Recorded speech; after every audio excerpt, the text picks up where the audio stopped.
Quand on parle de la VAE, le jury reste souvent une boîte noire.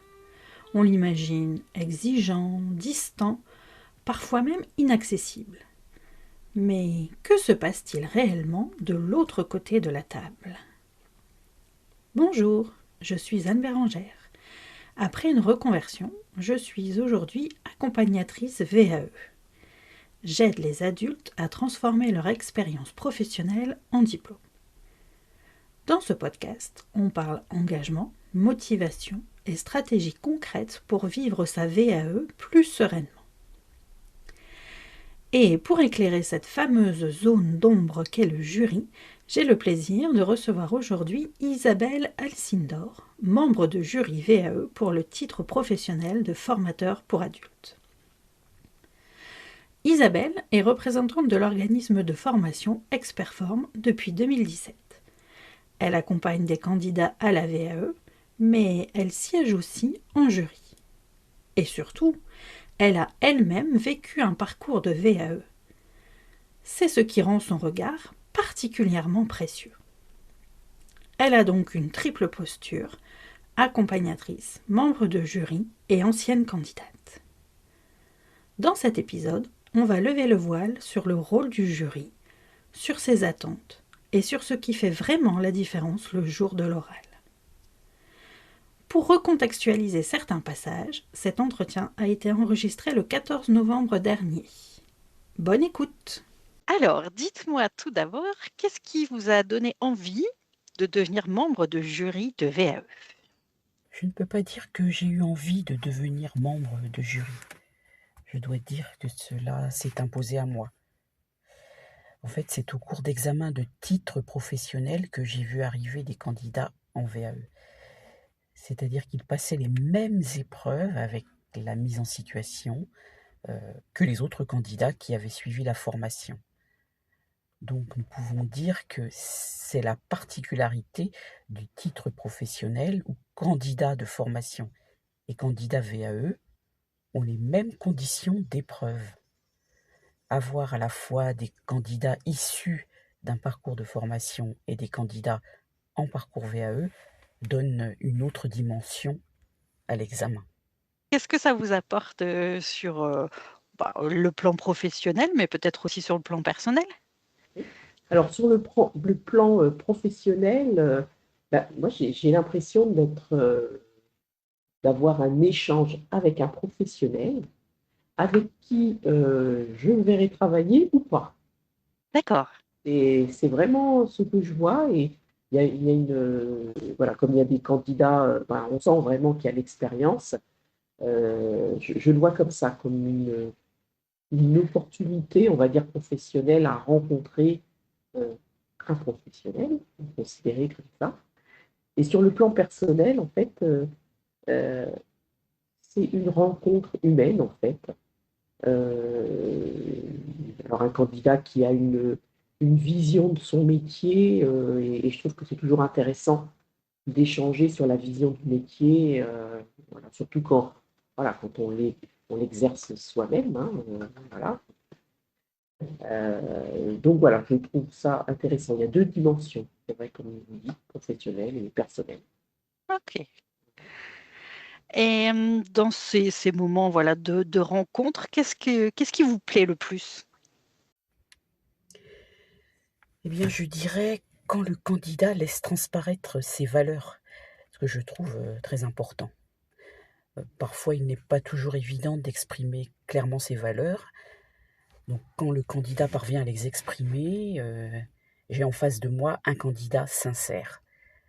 Cette dimension donne à voir davantage sur le candidat. D'accord. Alors justement, quand vous êtes en posture de jury, que vous évaluez un candidat, qu'est-ce que vous attendez de ce candidat? J'attends du candidat une sincérité et une capacité à prendre du recul. Je n'attends pas simplement une énumération d'expériences. En revanche, dans le cadre du titre professionnel de formateur professionnel d'adulte, sur lequel j'interviens en tant que membre du jury, Eh bien, nous allons voir une mise en situation qui relate une part de l'expérience du candidat quand il est en face d'apprenants.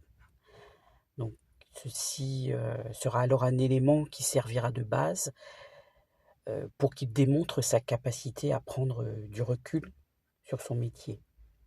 C'est effectivement ce que j'attends. D'accord. Et si on remonte un petit peu avant l'oral, quand vous lisez les dossiers, pour vous, c'est quoi une différence, on va dire, entre un dossier qui serait complet et un dossier qui serait, on va dire, convaincant? Alors, malheureusement, on n'a pas forcément, par exemple, le TP de formateur professionnel pour adultes, on n'a pas forcément les dossiers en avance. C'est D'accord. déjà arrivé, mais ça m'est arrivé une fois. Donc voilà. Mais par contre, ce que je peux dire, c'est que un dossier complet, on va dire que il va cocher toutes les cases, enfin, c'est-à-dire qu'il va répondre aux, comment dire, toutes les compétences vont être là, on va les visualiser, en fait. On va dire qu'il y a des attendus techniques qu'on voudrait voir, là, que je voudrais voir. Le vocabulaire qui est lié au métier eh ben, est là, voilà. Donc on va dire que pour moi, un dossier complet, ce serait ça. Après, un dossier convaincant, donc il y a les deux, c'est très bien, soit complet et convaincant. Eh bien, en fait, le dossier convaincant, il laisse apparaître une touche du candidat. Voilà, j'appellerais ça la touche du candidat. C'est-à-dire que enfin, ce dossier-là, il est unique. En fait. C'est pas du déjà vu, quoi. Le dossier qui permet de s'imaginer les actions vécues du candidat, moi je trouve que c'est un dossier qui est convaincant. C'est-à-dire qu'on a l'impression qu'on est rentré dans l'expérience du candidat. Oui, donc si je résume, ce serait vraiment oui, ce que vous dites, la touche personnelle qui fait que le dossier, il est vraiment unique. Voilà, c'est ça. Ouais. Ok, d'accord.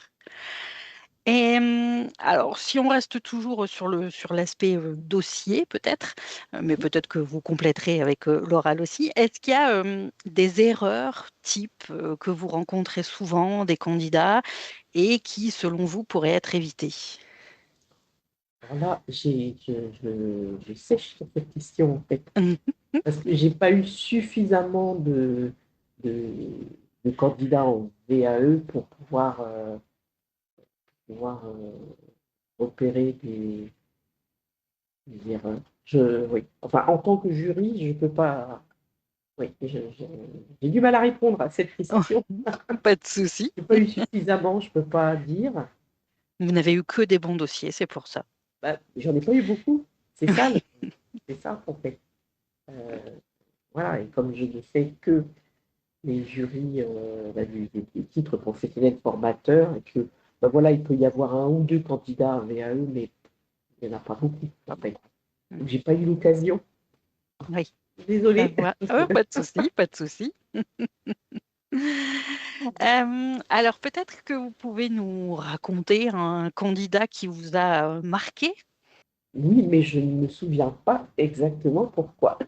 Ah, Je sais que c'était, enfin, comment dire, si je peux dire rapidement, enfin, voilà, moi j'ai souvenir que c'était une candidate qui avait pris soin, en fait, de réfléchir justement à ce qu'elle allait présenter, parce que ça paraissait vraiment très, très, très, comment dire, on sent que c'est quelque chose qui était préparé et un candidat qui voulait vraiment bien faire, enfin, le moindre détail. Et je trouve que voilà, c'était vraiment intéressant parce qu'il n'y avait rien à redire par rapport à sa présentation. oui. Voilà. Un dossier donc à la fois complet et convaincant. Oui, voilà, c'est ça. Super. Alors, si on se focalise un petit peu sur le moment, le jour J, l'oral, Évidemment, les candidats appréhendent un peu. Et est-ce que le jury appréhende aussi? J'allais dire oui et non.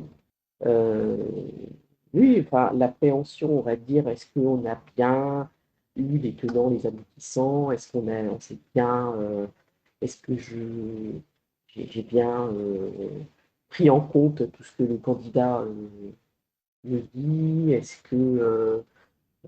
Voilà, parce qu'il ne faut rien mettre de côté, avoir le maximum d'informations. Donc, effectivement, ça, c'est une vigilance qui est importante, puisque c'est quand même le fait d'obtenir un diplôme par VAE, c'est un enjeu extrêmement important pour le candidat et donc bah, le jury aussi, hein, il faut qu'il fasse vraiment son travail très minutieusement, je trouve, pour ne pas se tromper, pour être juste, voilà.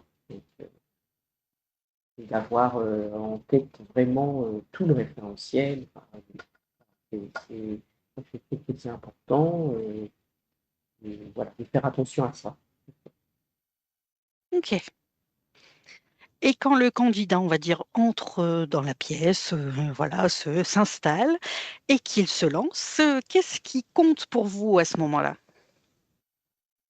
Bah, que le candidat nous regarde les membres du jury, quoi.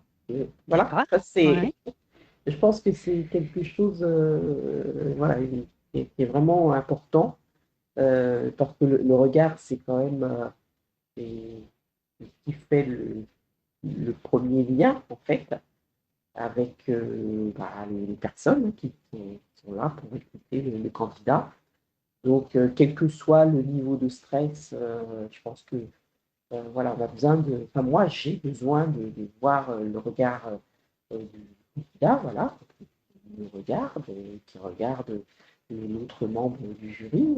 Voilà, c'est comme ça qu'on prend contact, parce que sans regard, on n'a pas de contact, en fait. Mhm. Et après, bah, c'est des questions. Enfin, moi, je me pose après des questions que, je ne sais pas, pour être extrême, est-ce que le candidat est à sa place? Enfin, voilà. Alors, je conviens que c'est pas facile, hein, il peut y avoir un énorme stress. Et c'est pour ça que, justement, mettre à l'aise le candidat, c'est aussi le job des membres du jury, en fait. Hein, voilà. Ouais. Et alors, du coup, vous, comment vous faites pour mettre à l'aise le candidat? Bah, déjà, comment dire, bah, moi, j'ai le sourire facile. En même temps, bon, bah, Oui. c'est comme ça, je ne peux pas faire autrement. Et je sais que ça, c'est quelque chose que les candidats apprécient, en fait. Euh, voilà, et être posé, voilà. Enfin, le sourire, c'est vraiment ce qui va mettre à l'aise le candidat, je trouve. Parce que je ne pense pas que d'être rigide, enfin d'avoir un visage qui ne laisse rien transparaître, je ne pense pas que c'est vraiment encourageant pour le candidat. Il y a- je pense que le candidat, il a besoin de ces petits signes comme ça. Voilà. Après, ben, au moment où on commence l'échange, voilà, c'est des choses qui ne sont pas parfaites des candidats, mais au moins je l'aurais mis à l'aise, quoi, en fait. Ouais. Ok. Et quand vous avez le dossier, si vous vous rendez compte d'un décalage entre ce qu'il y a dans le dossier et la personne que vous avez en face de vous, on va prendre peut-être un exemple. Si vous vous dites, oh là, le dossier, il est un peu faible, ça ne me semble pas suffisant, mais que voilà, à l'oral, le candidat s'exprime très très bien et vient cocher peut-être les cases qui manquent. Comment vous réagissez dans ce cas-là?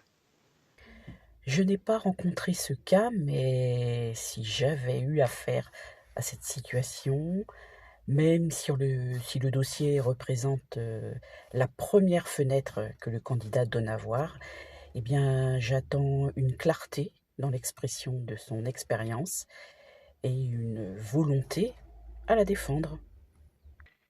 Et peut-être maintenant l'inverse, si le dossier paraît très solide, qui coche pardon, beaucoup de cases, mais que le candidat, vous le sentez tellement stressé que pouf, il se bloque quelque part. Mhm. Comment vous réagissez à ça? Bah, en fait, justement, pouvoir dire au candidat, bah, écoutez, on est là, enfin voilà, je suis là pour vous écouter, voilà, et prendre une grande respiration, tout va bien se passer. Enfin, voilà, ce serait des petits mots d'encouragement comme ça, et puis de reprendre, en fait, de reprendre. Enfin, moi, je n'hésiterai pas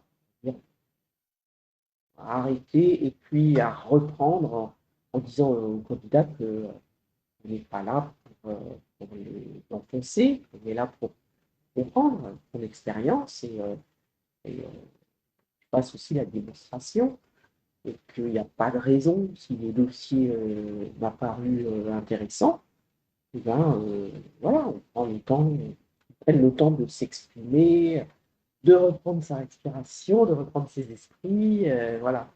C'est vrai qu'en général, ça marche. Les personnes se détendent. Et du coup, oui, c'est vraiment la bienveillance et le fait d'axer le candidat aussi sur ses réussites personnelles, peut-être pour ensuite aller questionner d'autres moments. C'est ça? Oui, Oui, oui, c'est ça. c'est ça. Ok. Et alors, si on se plonge un petit peu dans la partie confidentielle, le moment où les jurys discutent entre eux d'un dossier, par exemple, peut arriver que vous ne soyez pas d'accord, ou pas la même interprétation du dossier. Comment ça se passe dans ce cas-là? Alors, il m'est arrivé rarement d'être en désaccord avec un membre du jury. Il est important dans ce cas que je m'appuie sur le référentiel. Je suis en fait très pratico-pratique. C'est le référentiel qui va me guider, c'est-à-dire que si je ne suis pas d'accord avec l'autre membre du jury, il est important pour moi de revenir à la réalité, à la précision du référentiel. C'est avec ce dernier que je vais faire la démonstration d'une compétence validée ou pas. Autrement dit, au moyen d'arguments clairs, éclairés par le référentiel. Je pense qu'il ne faut pas qu'il y ait de doute quant à l'attribution d'une compétence. Lors de l'échange avec mon binôme, j'apprécie de me mettre en accord avec lui et le référentiel justement va nous aider à y parvenir. Oui, toujours se référer au référentiel. Oui, Bah, oui, il porte bien son nom. voilà. Ok. Euh, Du coup, si on attaque un peu par les valeurs, on en parlait tout à l'heure. Pour vous, qu'est-ce que ça veut dire valider une VAE? Alors, très concrètement, pour moi, c'est répondre à une grande partie des compétences du référentiel. Vraiment, on reste. Voilà. Et ce serait ça, en fait. D'accord. Voilà. Ça a l'air. Bon, après, c'est vraiment terre à terre parce que c'est réellement ce qu'on s'est demandé. On valide une VAE parce on a répondu présent à toutes les compétences, finalement, enfin une bonne partie des compétences, bien sûr. Voilà. Ça Oui, dépend de l'expérience du candidat. oui. Mhm. Et qu'est-ce que vous aimeriez que les candidats comprennent de votre rôle en tant que jury? Mon rôle serait de chercher à avoir le plus d'éléments possible pour que je puisse cocher un maximum de cases concernant les compétences attendues. Je ne suis pas là, entre guillemets, pour casser le candidat. Je suis là pour comprendre au mieux ce que le candidat a vécu en tant que professionnel. Je veux connaître en fait son vécu et comment il voit son métier. C'est en quelque sorte un rôle d'investigation qui cherche à collecter tous les éléments de preuve. D'accord. Alors là, on est en période, hein, en fin d'année, on va bientôt arriver au jury. Si vous, en tant que membre de jury, donc vous aviez un conseil à donner aux candidats, qu'est-ce que ce serait? Ben, ce serait d'être authentique, Oui.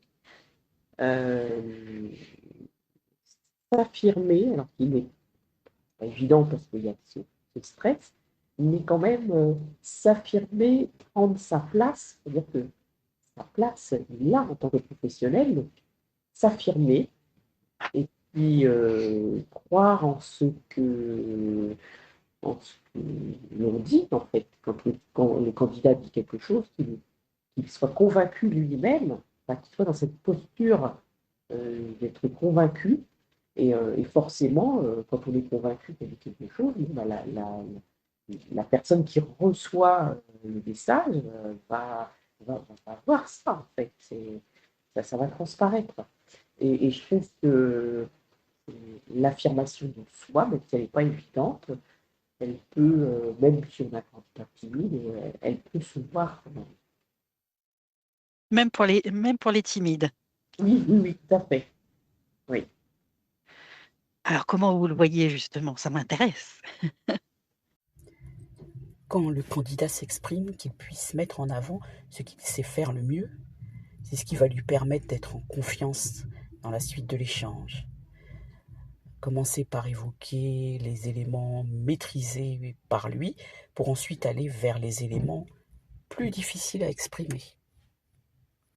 Alors, si je tente de résumer ce qu'on vient de se dire là en 3 mots, moi j'ai envie de dire bienveillance du jury, authenticité du candidat et référentiel de compétences.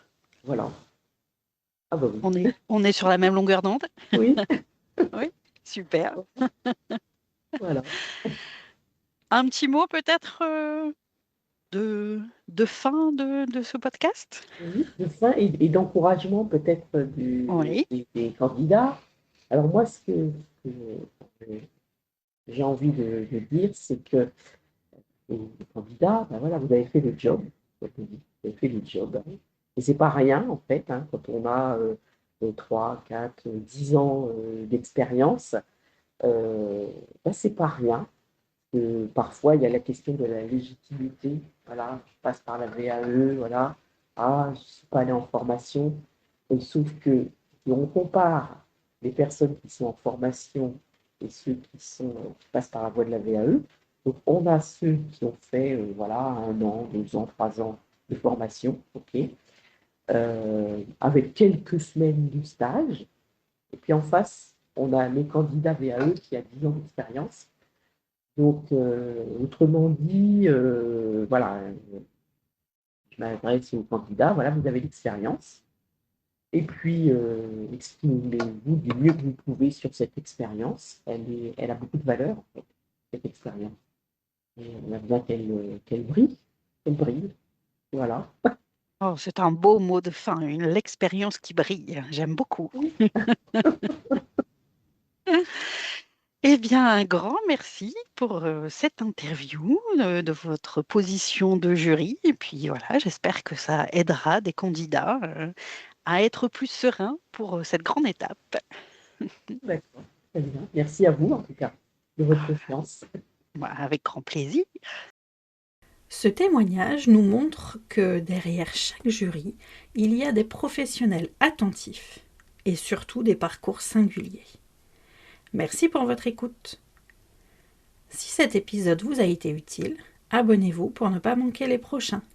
Et si vous avez une question, une réaction ou l'envie de témoigner, le lien du formulaire est dans la description. La VAE, ce n'est pas se justifier, c'est apprendre à nommer ce que l'on sait déjà faire.